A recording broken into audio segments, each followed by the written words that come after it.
Shalom, selamat pagi saudara-saudara yang dikasihi Tuhan Yesus Kristus. Salam sejahtera buat saudara semua dimanapun saudara berada. Damai sejahtera dan sukacita Roh Kudus kiranya senantiasa melimpah dalam hati dan kehidupan saudara semua.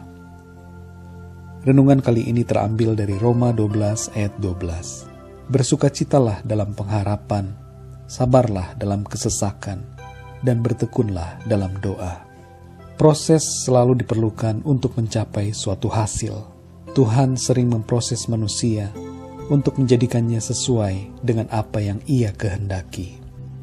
Umat Israel diproses selama 40 tahun di padang gurun sebelum mereka masuk ke tanah perjanjian.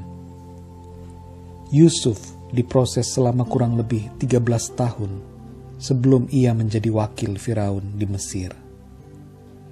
Musa diproses selama 40 tahun di tanah Midian sebelum dia dipakai Tuhan menjadi pemimpin atas umat Israel. Proses demi proses itu ada yang terasa tidak enak. Kadangkala membuat kita mengalami tekanan, kesulitan atau penderitaan.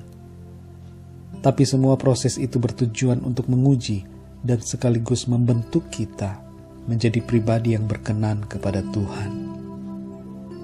Dalam proses tersebut ada saja orang yang mengalami kegagalan. Kita semua bisa gagal atau berhasil dalam proses itu, tergantung dari bagaimana kita meresponinya. Saudara yang dikasihi Tuhan, ada 3 penyebab kegagalan dalam menjalani proses. Pertama adalah ketidaksabaran. Setiap orang perlu memiliki kesabaran agar dapat kuat menjalani proses. Alkitab menyebutkan tentang ketekunan yang sangat erat hubungannya dengan kesabaran.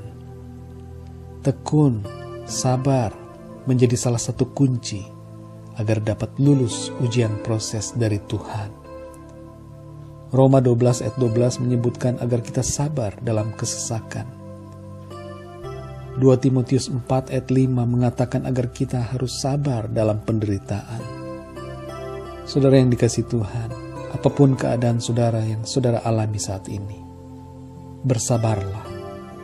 Yang kedua saudara, tidak berpikir jauh ke depan. Kita tentu punya pikiran, fokus tentang hari ini, tentang masa kini. Namun ingatlah bahwa kita hidup dalam suatu frame waktu yang ditetapkan Tuhan, bukan hanya hari ini, tapi juga masa depan. Kita tidak boleh terlalu terfokus pada hari ini atau masa tertentu dalam kekinian. Kita harus menyadari bahwa Tuhan punya rencana untuk hari depan kita yang baik, indah, dan penuh dengan harapan. Di dalam Yeremia 29 ayat 11 tertulis firman Tuhan, "Sebab aku ini mengetahui rancangan-rancangan apa yang ada padaku mengenai kamu." Demikianlah firman Tuhan, yaitu rancangan damai sejahtera dan bukan rancangan kecelakaan, untuk memberikan kepadamu hari depan yang penuh harapan. Saudara yang dikasihi Tuhan, lihatlah ke depan. Jangan hanya melihat hari ini. Apa yang engkau alami hari ini, itu adalah proses yang diizinkan oleh Tuhan. Pandanglah pada janjinya. Ia punya rencana. Ia telah mendesain kehidupan saudara dengan begitu indahnya. Firman Tuhan berkata bahwa rancanganku bukanlah rancanganmu. Rancangannya begitu tinggi, seperti tingginya langit dari bumi.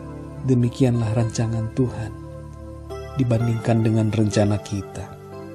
Yang ketiga saudara, hawa nafsu. Kita bisa jatuh dalam kegagalan mengikuti proses bila diri kita dikuasai oleh berbagai hawa nafsu duniawi. Kesenangan akan dosa, pemenuhan keinginan daging, ego kita, kesombongan, keangkuhan dapat membawa kita jatuh dalam proses yang kita alami. Saudara yang dikasihi Tuhan, dalam 1 Petrus 1 ayat 14 berkata, "Hiduplah sebagai anak-anak yang taat dan jangan turuti hawa nafsu yang menguasai kamu pada waktu kebodohanmu." Mari saudara, hiduplah seturut dengan keinginan roh, pimpinan roh Tuhan dalam hidup kita. Kuasailah diri kita seturut dengan kehendak firman Tuhan. Keberhasilan kita dalam menjalani proses yang Tuhan izinkan ditentukan dari sikap kita dalam meresponi dan menjalani proses itu, saudara. Sabarlah dalam menjalani proses. Pandanglah kepada janji Tuhan dan kuasailah diri kita seturut dengan firman Tuhan. Mari sadarilah bahwa hidup kita ini adalah anugerah Tuhan yang indah. Bila saudara ada dalam proses saat ini, maka janganlah mundur atau putus asa. Jangan bersungut-sungut, jangan kehilangan iman, melainkan tetaplah setia kepada Tuhan Yesus dalam setiap proses yang Tuhan izinkan dalam kehidupan kita. Mari kita berdoa. Bapa di sorga, terima kasih, kami mengucap syukur untuk firman-Mu yang mengajar kami untuk kami senantiasa bertekun, sabar, setia kepadamu Tuhan. Terima kasih Bapa, kami mengucap syukur karena Engkau selalu baik dalam hidup kami.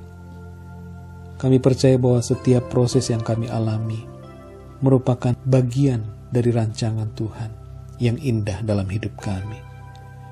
Terima kasih Tuhan, ajar kami untuk senantiasa bersabar, memandang kepada janji Tuhan, dan menguasai diri kami. Pimpin kami Roh Kudus, berkati setiap pendengar renungan ini Tuhan, agar Engkau selalu menyertai mereka dalam setiap pergumulan, proses yang mereka alami, supaya senantiasa mereka kuat di dalamnya. Dan Tuhan membuat mereka senantiasa mampu untuk keluar sebagai pemenang, menjadi pribadi-pribadi yang diberkati Tuhan, berhasil, sukses dalam menjalani setiap proses yang Tuhan izinkan. Terima kasih Bapa, kami mengucap syukur. Pimpin kami sepanjang hari ini. Tuhan berkati dan kuatkan setiap kami dengan Roh-Mu yang kudus. Dalam nama Tuhan Yesus kami berdoa. Haleluya. Amin. Puji Tuhan, saudara yang kasih Tuhan. Tuhan Yesus memberkati saudara semua dan selamat beraktivitas, dan sampai jumpa dalam renungan yang berikutnya. Haleluya.